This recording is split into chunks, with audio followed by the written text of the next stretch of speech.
کیا diet Pepsi یا diet کوک پینے سے آپ کو کینسر ہو سکتا ہے؟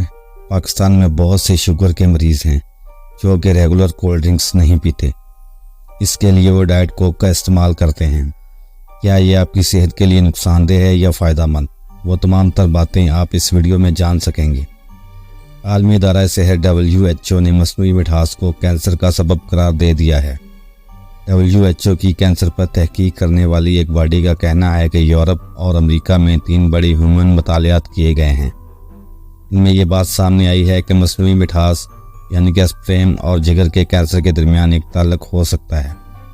WHO کا یہ بھی کہنا ہے کہ اسپریم کو اگر ایک تجویز کردہ مقدار کے اندر استعمال کیا جائے تو یہ محفوظ ہو سکتی ہے اور اس سے کینسر کا خطرہ نہیں ہوتا۔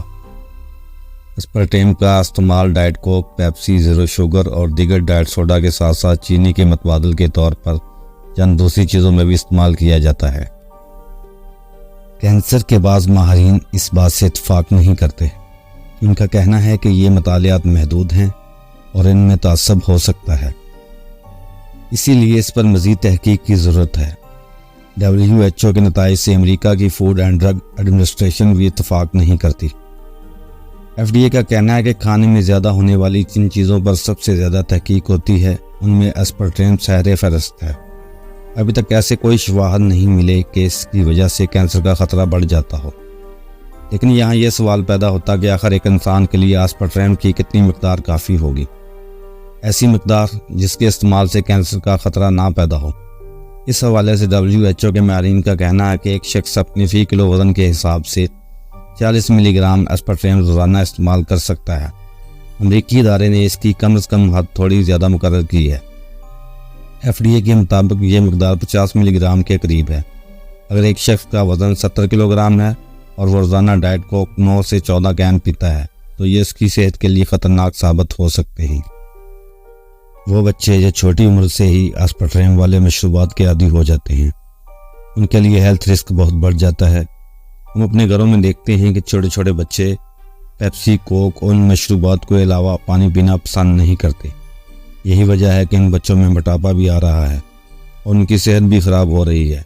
امریکن بیوریجز ایسوسی ایشن WHO کی فائنڈنگ سے اتفاق نہیں کرتے۔ ان کا کہنا ہے کہ اسپرٹیم والے مشروبات ان لوگوں کے لیے بہت فائدہ مند ہیں جو اپنا وزن کم کرنا چاہتے ہیں یا اپنے کھانے سے کیلوریز گھٹانا چاہتے ہیں۔ دنیا بھر میں چینی کے متبادل کے طور پر اسپرٹیم کو استعمال کیا جاتا ہے۔ یہ چینی سے 200 گنا زیادہ میٹھا ہوتا ہے۔ اس کی کم مقدار سے وہ ذائقہ حاصل کیا جا سکتا ہے جو چینی کی بڑی مقدار سے بھی حاصل نہیں ہو پاتا۔ اس کا ایک فائدہ یہ بھی ہوتا ہے کہ کھانے اور مشروبات میں کیلوریز کی تعداد کم ہو جاتی ہے۔ اسے 1965 میں ایجاد کیا گیا تھا اور تب سے آج تک اس کے فوائد اور نقصانات پر بحث چلتی آ رہی ہے۔ امریکی ادارے FDA نے 1974 میں بعض کھانوں اور مشروبات میں اس کے استعمال کی اجازت تو دی تھی، لیکن کئی سال تک اس کی مکمل طور پر منظوری نہیں دی گئی تھی۔ اس کی وجہ سے ایک تحقیق تھی جس میں کہا گیا تھا کہ اسپرٹیم کی وجہ سے برین ٹیومر ہو سکتا ہے۔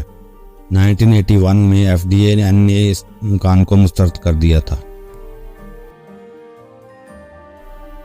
اس کے ساتھ ہی اس کی مزید کھانوں اور مشروبات میں استعمال کی اجازت دے دی گئی تھی۔